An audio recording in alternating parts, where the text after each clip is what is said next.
Hey guys, and welcome to the channel History Matters and Matters of History, where I give my thoughts, opinions, and muses of both current and past events. Because events themselves are matters of history, and as history, they do matter. So let's jump right on into it. Today's episode is entitled The Face of Authoritarianism. On November 5th, 2024, America faced a choice: to navigate the turbulent and rough waters of a familiar ocean, or to sail into the dark abyss of an uncharted sea. She chose the latter, setting sail upon waters that concealed their true peril behind the mask of a serene horizon, the swirling tempest beneath their surface unknown and blissfully ignored.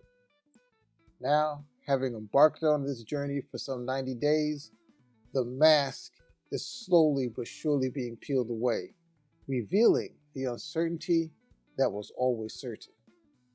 A working definition of authoritarianism describes it as a system of government where one leader or a small group holds total control, limits people's freedoms, and suppresses opposition. Laws and decisions are made without public input, and dissent is often punished. The focus is on order, obedience, and maintaining power rather than individual rights or democracy. Now, authoritarianism has several identifiable characteristics. However, for the purposes of this podcast, we will focus on three key aspects, peeling back the mask to reveal a stark reality. The first characteristic is centralized power. It is authority that is concentrated in a single leader, party, or ruling elite. The second characteristic is nationalism and propaganda, and that is government-controlled narratives that promote loyalty and unity. And the third characteristic that we'll discuss is suppression of dissent. Critics, activists, and opposition figures face censorship, imprisonment, or persecution. So let us begin peeling away the mask. In the first 90 days of the current presidential administration, more than 50 executive orders have been issued, and that's more than any modern president in history, done in an attempt to centralize power within the executive branch. For example, the Agency Accountability Order that was issued by the president mandates that independent agencies such as the FCC and the Federal Trade Commission submit all new policies, rulings, and regulations to the White House for review. Why is this significant? Well, because historically, independent agencies have operated with a level of autonomy, free from direct presidential oversight.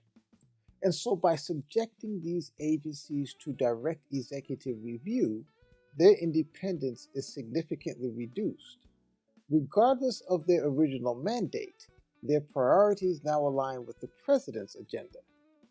Centralized power, and this is the face of authoritarianism. Let's take a look at another example. Presidential Executive Order number 13988. This order limits the scope of judicial review, particularly in cases involving presidential executive orders. In effect, what it does is that it restricts the court's ability to overturn a president's decisions, even if they are unconstitutional, by making legal challenges more difficult. And so this weakens the system of checks and balances, making it easier for the president to bypass or ignore opposition. Now, we recently saw a striking example of this. The president invoked a 1798 law to address immigration concerns, a move that the courts attempted to block, deeming it unconstitutional. Tom Homan, whom the president appointed to oversee border security, dismissed the court's ruling outright, stating, and I quote, "I don't care what the judges think," and then proceeded to ignore the order. Centralizing power, defying the judiciary, this is the face of authoritarianism. Taking a look at the next characteristic, nationalism and propaganda. In America, we have the idea of America first, prioritizing national interest over international cooperation and framing foreign nations as competitors. This is a nationalistic approach because while it fosters national pride, it also fuels exceptionalism, creating an us versus them mentality. But this administration is also advancing a vision of American cultural identity by using its power to combat what it calls the left-wing cultural agenda. For example, the administration ordered the Department of Education, an agency it ironically seeks to abolish, to investigate Emory University for civil rights violation over its affiliation with the PhD Project, a nonprofit dedicated to increasing diversity in graduate programs. Now, the irony of this is twofold. For one, the administration is utilizing civil rights laws from the 1960s, laws it actively seeks to roll back to litigate what it perceives as reverse discrimination. The attack on institutions like Emory University reflects a broader attempt to dismantle progressive initiatives and reinforce a nationalist perception of a unified national identity. A similar phenomenon was described in the memoir Destined to Witness, written by Hans J. Massaquoi, a Black German who grew up in Nazi Germany. In there, he describes the cultural identity that was being created during the reign of the Third Reich. And so the weaponization of cultural identity in education to frame progressive ideologies as a threat to traditional values is a classic authoritarian strategy. But there's also economic nationalism, and the president has positioned himself as the protector of American workers against foreign economic influences. While tariffs are framed as a protective measure, they ultimately harm American consumers and small businesses. Economic nationalism, when wielded recklessly, isolates the nation and disrupts global stability. This past February, White House Press Secretary Carolyn Leavitt announced, and I quote, "The White House press team in this administration will determine who gets to enjoy the very privileged and limited access in spaces such as Air Force One and the Oval Office." She further stated that by deciding which outlets make up the limited press pool on a day-to-day basis, the White House will be restoring power back to the American people. This is a blatant example of media control and propaganda. The administration's ability to dictate which journalists have access to the president doesn't restore power to the people, but it restricts journalistic freedom and ensures control over the national narrative. Peeling back the mask, you see, this is the face of authoritarianism. Now, in a democracy, dissent is welcomed.